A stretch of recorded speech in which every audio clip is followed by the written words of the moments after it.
qu'est-ce que tu nous prépares pour midi? On va faire une tarte tatin tomate burrata.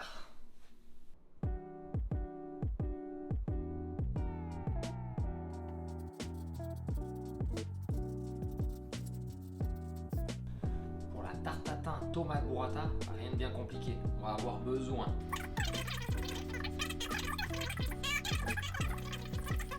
parfait, on va commencer avec nos oignons. On va venir les cibler, faire des belles lamelles assez fines et de toute façon c'est pas grave si c'est pas parfait parce qu'on va les faire compoter. Ok, donc on va mettre ça à chauffer dans la poêle. Donc là, à la poêle, je vais mettre un filet d'huile à l'intérieur. Puis on n'oublie pas de préchauffer notre four pour après la cuisson de la tarte, donc 180 degrés Celsius. Là, on va balancer tous nos oignons dans notre poêle qui a commencé à chauffer. Ok, donc là, nos oignons, ils sont retombés un petit peu. On va continuer à les cuire doucement parce qu'on veut qu'ils soient vraiment caramélisés. Ok, pour que ça aide à cuire un petit peu, on va rajouter de l'eau. Mais vraiment pas beaucoup. Donc pendant que c'est en train de caraméliser, on va s'occuper de nos tomates. Quand on voit que ça a commencé à bien caraméliser et qu'on n'est pas loin de la fin, on va rajouter une petite lichette de balsamique. Et donc là, ils ont bien compoté nos oignons, donc c'est parfait. Là, on va venir dresser donc, notre tarte tatin. Donc en premier lieu, on va venir utiliser une plaque avec du papier sulfurisé.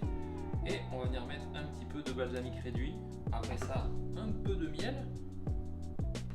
On va venir saler. Vous pouvez mettre du poivre également si vous aimez ça. Un filet d'huile d'olive. C'est le tour de nos tomates. Donc on va essayer de les mettre dans le rond qu'on a dessiné. Et la compotée d'oignons. Alors compotée d'oignons, nous on a fait avec 2 oignons, mais vous en mettez la quantité que vous voulez.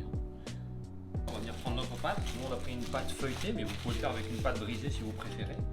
Et on va venir recouvrir le tout directement. On va juste venir dorer à l'œuf. Une fois qu'on a doré, on prend notre fourchette et puis on va venir faire des trous un petit peu partout. Et puis là, on va venir enfourner. Donc c'est à 180 degrés Celsius pendant à peu près 30 minutes. C'est prêt. Parfait, donc on va mettre ça dans une assiette. Magnifique.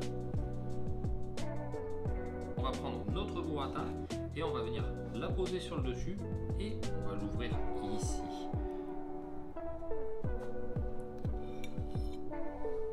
On va venir goûter ça. Hop.